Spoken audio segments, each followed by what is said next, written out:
ایک دفعہ کا ذکر ہے کہ ایک بستی میں عبداللہ نام کا ایک شخص رہتا تھا۔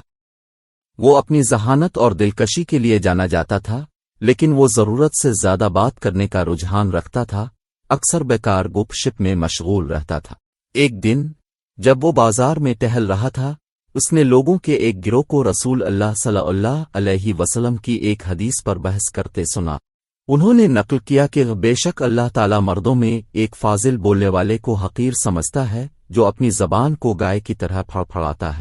عبداللہ نے ان الفاظ پر گہرائی سے غور کیا، سے احساس ہوا کہ وہ کسی کی بات پر قابو پانے کے پیچھے حکمت سے غافل رہا ہے۔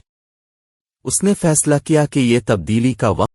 اس نے قرآن مجید اور نبی اکرم صلی اللہ علیہ وسلم کی تعلیمات کے مطالعہ کے لیے زیادہ وقت دینا شروع کیا۔ ہر گزرتے دن کے ساتھ اس کی سمجھ گہری ہوتی گئی اور وہ ان تعلیمات کو اپنی زندگی میں نافذ کرنے کی تڑپ رکھتا تھا۔ جیسے جیسے مہینے گزرتے گئے عبداللہ کے رویے میں تبدیلی آتی گئی۔ وہ ناپے ہوئے الفاظ کا آدمی بن گیا، صرف ضرورت کے وقت اور ہمیشہ مقصد کے ساتھ بات کرنے کا انتخاب کرتا ہے۔ اس کی نئی پائی جانے والی حکمت کو اس کے آس پاس کے لوگوں نے دیکھا اور اس نے اپنی فکر انگیز اور معنی خیز گفتگو کے لیے شہرت حاصل کی۔ لوگوں نے اسے مشورہ کے لیے ڈھونڈا، یہ جانتے ہوئے کہ اس کے الفاظ اسلام کی تعلیمات کی عکاس ہیں۔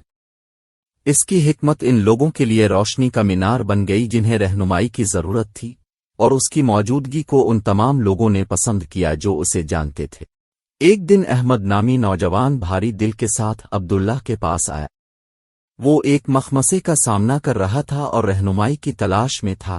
عبداللہ نے غور سے سنا، اس کی آنکھیں شفقت سے بھر گئیں۔ ایک لمحے کے غور و فکر کے بعد اس نے ایسے الفاظ شیئر کیے جو احمد کے دل کی گہرائیوں سے گونج رہے تھے۔ رہنمائی اتنی حکمت اور خلوص کے ساتھ دی گئی کہ اس نے نوجوان پر گہرا اثر چھوڑا۔ اس لمحے سے احمد نے عبداللہ کو ایک سرپرست کے طور پر دیکھا اور اس کے طرز زندگی کی تقلید کرنے کی کوشش کی۔ اس تصادم کے ذریعے عبداللہ کو اپنی بات پر قابو پانے کی طاقت اور دوسروں کی زندگیوں پر اس کے بہت زیادہ اثرات کا احساس ہوا۔ جیسے جیسے سال گزرتے گئے عبداللہ کا اثر و رسوخ بڑھتا چلا گیا۔ اس کے الفاظ بہت سے لوگوں کے لیے سکون اور روشن خیالی کا باعث بن گئے اور وہ کمیونٹی میں ایک محبوب شخصیت بن گئے۔ عبداللہ کا سفر، جو کہ نبی اکرم صلی اللہ علیہ وسلم کی حدیث سے متاثر ہے، تمام لوگوں کے لیے ایک یاد دہانی کا کام کرتا ہے کہ حکمت الفاظ کی کثرت میں نہیں بلکہ ان کے معیار اور مقصد میں ہے۔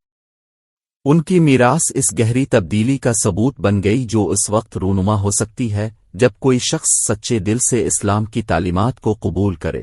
اور اس طرح عبداللہ کی کہانی، وہ شخص جس نے اپنی زبان کو قابو میں رکھا، اس خوبصورتی کی ایک لازوال مثال کے طور پر زندہ رہا جو اس وقت پیدا ہوتی ہے جب کوئی نبی محمد کی حکمت کو مجسم کرنے کی کوشش کرتا ہے۔